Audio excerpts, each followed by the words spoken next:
अस्सलाम वालेकुम दोस्तों, आप देख रहे हैं पाक पंजाब टीवी।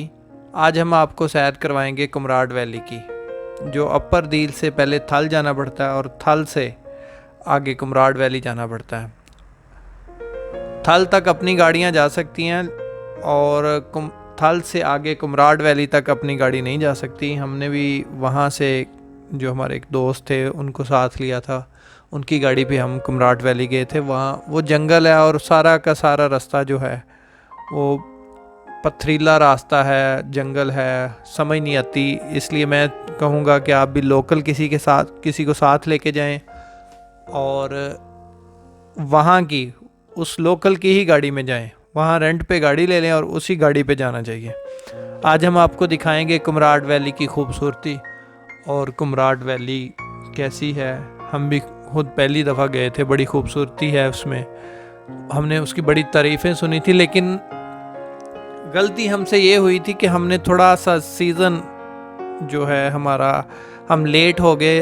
गर्मियों में जाने पे यहाँ पे बहुत हरियाली, बहुत खूबसूरती होती है, लेकिन हम थोड़ा लेट हो गए थे। इस वजह से यहाँ पे खूबसूरती, इनकी हरियाली थोड़ा कम हो गई थी। और जो आबशार हैं, आबशारों में पानी भी कम रह गया था क्योंकि पानी फिर बर्फ़ बनना स्टार्ट हो गया था। हम आपको दिखाते हैं, इंशाल्लाह आपको वीडियो अच्छी लगेगी।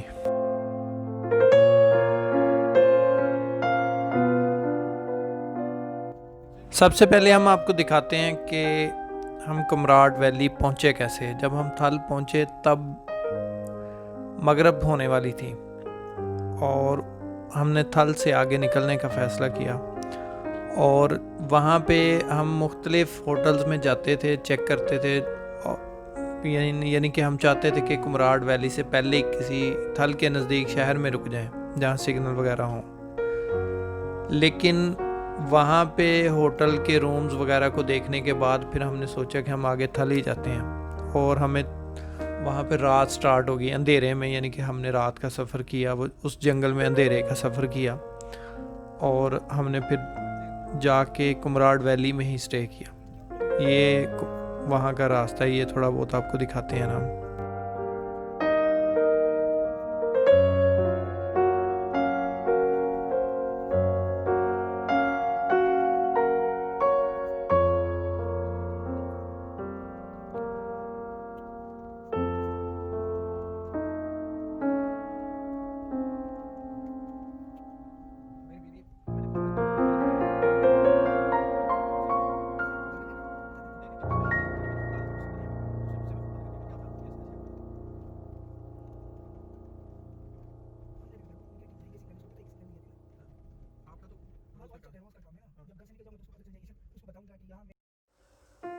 सुबह को हम जब उठे तो एक करीबी आबशार थी, हमने वहाँ जाने का फ़ैसला किया। और थोड़ा सा हम गाड़ी पे गए, फिर आगे से हम पैदल स्टार्ट हो गए। यानी कि पैदल सफ़र करके थोड़ा ऊपर जाना था, वहाँ गाड़ी नहीं जाती थी। और वैसे जाने का मज़ा भी वहीं आता है जहाँ पे गाड़ी ना जाती हो।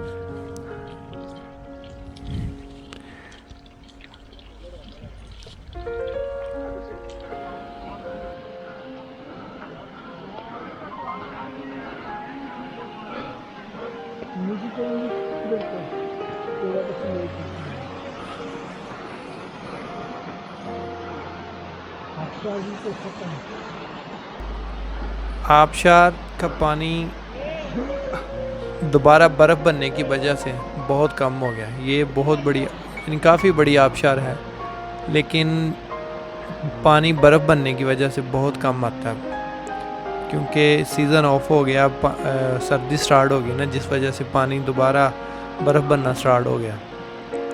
तो इस वजह से आबशार का पानी बहुत कम रह गया।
जी दोस्तों, इस जगह की खूबसूरती लफ्ज़ों में बयान करना बड़ा मुश्किल है, क्योंकि ये जगह इंतहाई खूबसूरत है। हमारे पास टाइम कम था, हमने वहाँ से जहाज़ बांडा जाना था, इसलिए हम ज़्यादा वहाँ रुके नहीं। लेकिन हर साइड पे दरख्त और जंगल, पहाड़, सर्दी भी थी क्योंकि हम थोड़ा गर्मियों से यानी कि सीज़न के बाद गए। सीज़न में जाते तो शायद सर्दी कम होती, लेकिन बड़ा मज़ा आया, बहुत मज़ा आया। हमें अच्छा लगा वहाँ पे जाके, ऐसी हरियाली, ऐसा कुदरती यानी कि जंगल और ऐसा पानी जिसमें जिस तरह हमारे यहाँ शहरों में होता है कि बहुत गंदा शापर पैम्पर पता नहीं क्या कुछ होता है, यानी कि साफ़ शफाफ पानी जिसको इंसान पी भी सकता है।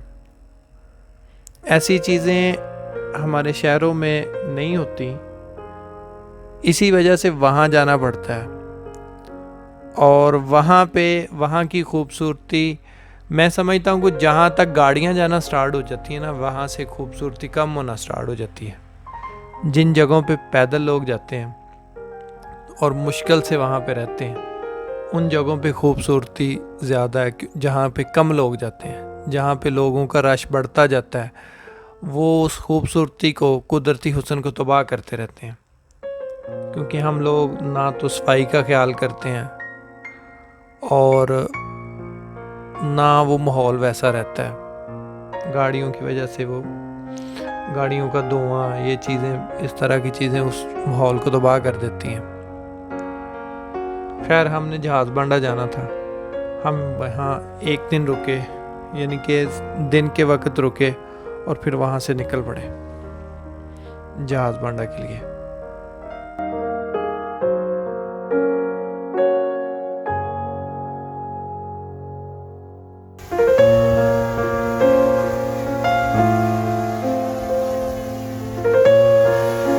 थोड़ा साइड पे होना, साइड पे होना।